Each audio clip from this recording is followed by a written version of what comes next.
Madam Oluranti Doherty, Managing Director, Export Development at the Afreximbank. It's great to have you here on Afreximbank TV. And on Wednesday, I believe, we saw the launch of $75 million seed funding to the Life Sciences Foundation. So tell us a little bit about what the seed funding will go to and why it's important for the African continent. Thank you very much, Omar. It's good to speak with you again. Yes, on Wednesday, we launched the Africa Life Sciences Foundation, which was approved by the board of the bank during our last board meeting in March 2025 to, support research into diseases that disproportionately affects people of African descent, to also ensure that Africans, whether they are underprivileged or medically vulnerable, can access good quality healthcare. It also seeks to ensure that health programs that, are fundamental and required across the continent are also given focus, and then strengthening the health systems, of course, and ensuring that Africans involved in the healthcare value chain really can look forward to having funding available to spur innovation that is required. So it's very critical to the continent.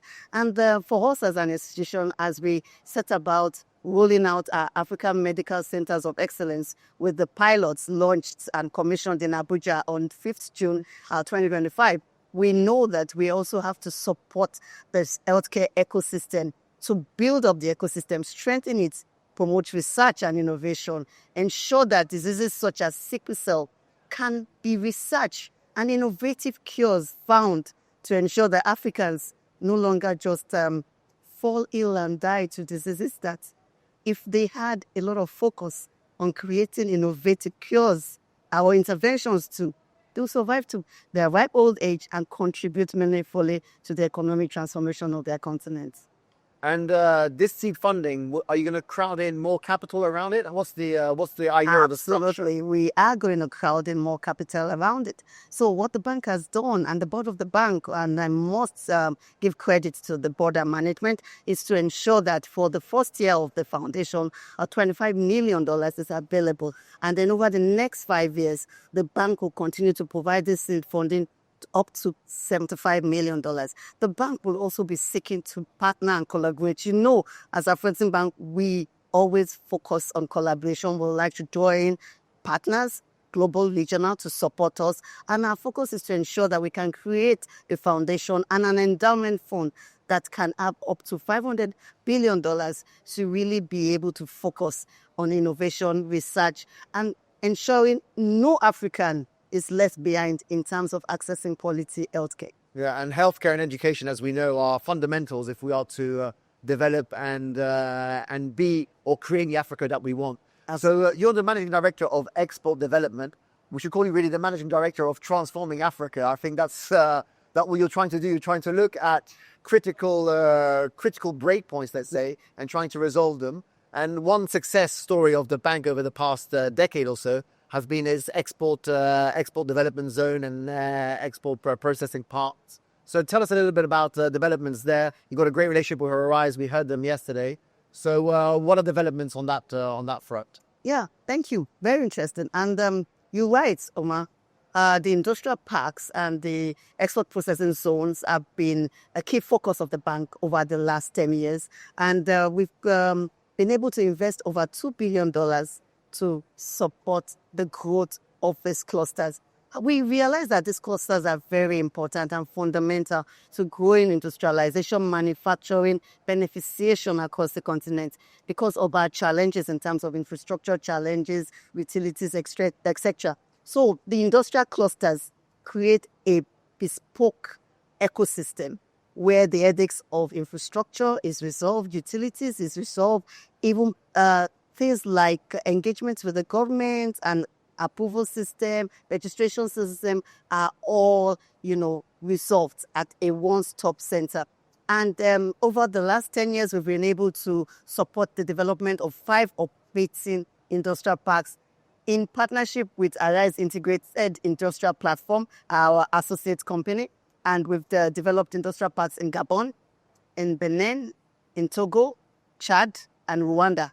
These are operational, and these are employing over 250,000 young Africans, training them and enabling them to expand and fulfill their potentials in their chosen areas of the fields. And the model is very much a PPP model. It's a PPP model. So what we have seen is also, governments cannot do everything, and they will not be able to do everything. PPP, structure is the way to go, where the private sector comes in with the much needed investments to catalyze these developments, and governments are able to provide things that they, have the expertise and the wherewithal too. We're talking of land, we're talking of the incentive, the privileges to foster this industrial growth. And so what we've tried to do is to get into good partnerships, PPPs, with the government of the various countries where we've established this industrial parks. And we've seen this model as very successful. Yeah, I spoke yesterday to KK Kingdom, who are building the industrial zone in Kaduna State. So they spoke a little bit about the model there. Yeah. And really we heard today from Aliko Dangote and others, whereby it's private investment ultimately that will catalyze or that will drive our growth, especially we can't just rely on government public investment. So that's what you're doing. So congratulations there. One area that we spoke about maybe 18 months ago is the work that you're doing across Zambia and DRC to try and develop the critical minerals value chain, especially with the energy transition that we'll be seeing in terms of electric cars, EVs, etc., etc. So how's that going along, and are things progressing there? Yeah, thank you, Ma. I'm glad that you remembered that initiative, actually. We've been able to progress since the last time you and I spoke. And one of the things we finalized is the pre-feasibility study. You remember at that time when we spoke, I mentioned to you that we were working on the pre-feasibility study. It's been finalized, and the governments of DRC and Zambia have both, accepted it. And we've gone even further with regards to identifying a strategic partner, private sector stakeholder, that would collaborate and partner with the governments in these two respective countries. And where we are now is we've identified the land. The government has, provided the lands in both DRC and Zambia, Mobilising DRC, the Katanga region, and in Zambia, the Copper Belt region. And, we've seen a lot of progress. The next stage for us is to formalize the joint venture between the governments and the strategic partners, and then to advance with finalizing the business plan, to raise equity and debt financing, and then the road shows to engage prospective tenants that would come into the special economic zones that will be dedicated to battery precursor manufacturing in both countries. And from there, we would spur up of the growth in the EV and electric vehicle value chain across the continent. And will you be open to foreign players in those economic zones, such as CATL from China and others? Absolutely. What we intend to do is to engage them. What they are doing right now is to mine these resources, ship it across the ocean to China, to Indonesia, and then, produce these batteries and motor vehicles and ship it again across the Atlantic.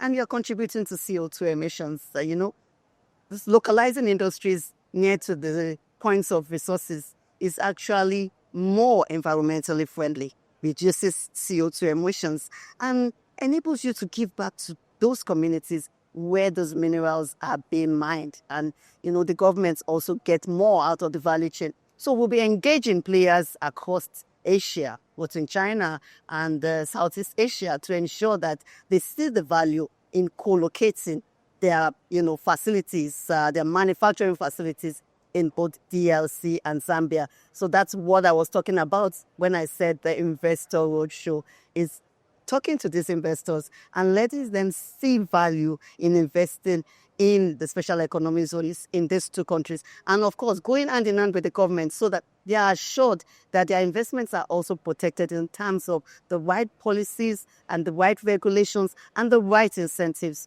that will make them continue to drive and their business is sustainable if they, locate them within these countries. Yeah, absolutely. So when we look at the dominant player in the EV space and the battery storage space, the battery production space, it is China. Well, really, they took upon maybe a 15, 20, 25-year view. I mean, they started 20 years ago in terms of identifying the critical mineral value chain, identifying the mines that they could potentially or mine in DRC and in other regions. And also they incentivized their companies and created an environment, a competitive environment, but also one where they were incentivized to compete and grow. And now they dominate as they do. So what's your view or what's your take as Afreximbank? Do you look at it as a 5, 10, 15, 20-year project when you're talking to governments? Absolutely. And like I said, we always take a long-term view in any area or sector we decide to intervene. It's not a short-term view. It's not a one-year view. And sometimes it requires the bank wearing various hats.